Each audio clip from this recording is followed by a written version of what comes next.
नमस्कार दोस्तों, मेरा नाम रघु तिवारी है और आप मुझे देख रहे हैं मेरे चैनल @सादर प्रणाम पर। आप चैनल को सब्सक्राइब कर लीजिए। आज मैं महाभारत काल के एक बहुत ही महत्वपूर्ण विषय पे आपका ध्यान लेना चाहता हूं। बहुत ही जरूरी चीज आपके साथ साझा करना चाहता हूं। दोस्तों, महाभारत काल के जितने भी मुख्य पात्र थे, तकरीबन सबको या तो आशीर्वाद प्राप्त था, या तो कोई न कोई वरदान प्राप्त था, किसी ने कुछ न कुछ श्राप भी मिला हुआ था और कुछ ने तो प्रतिज्ञाएं ले रखी थी।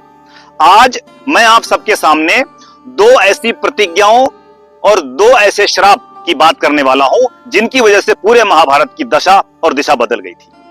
पहली जो प्रतिज्ञा थी वो आप सब जानते हो, वो थी भीष्म प्रतिज्ञा, जो भीष्म ने ली थी कि आजीवन वो विवाह नहीं करेंगे और जो भी हस्तिनापुर की गद्दी पर कुर्सी पर राजा होगा उसको तन मन धन से उसकी रक्षा और साथ देंगे। यदि वो ये प्रतिज्ञा ना लेते और वो खुद राजा बनते तो महाभारत का प्रारूप कुछ और होता।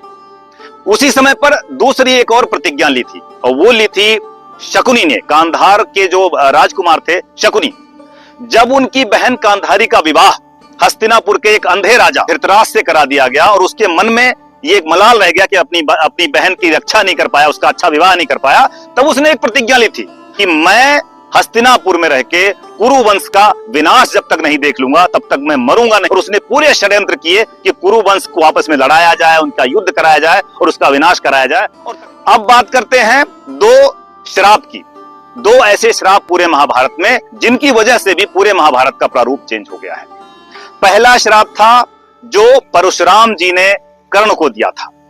परशुराम जी ने यह श्राप कर्ण को इसलिए दिया था क्योंकि उनसे दीक्षा लेने से पहले उसने अपनी असली पहचान छुपाई थी। तो लास्ट में पूरे दीक्षा के बाद परशुराम जी ने उसको श्राप दिया था कि क्योंकि तुमने मुझसे झूठ बोला है तो अंत में जो मैंने तुम्हें ब्रह्मास्त्र की विद्या दी है वो तुम्हारे आखिरी वक्त में जब तुम्हें सबसे ज्यादा जरूरत होगी तो तुम भूल जाओगे। आपने देखा होगा अर्जुन से युद्ध के दौरान कर्ण को ब्रह्मास्त्र की जो मंत्र था वो भूल गया और उसकी वजह से भी आज देखिए क्या हालात हुआ, उसको मरना पड़ गया।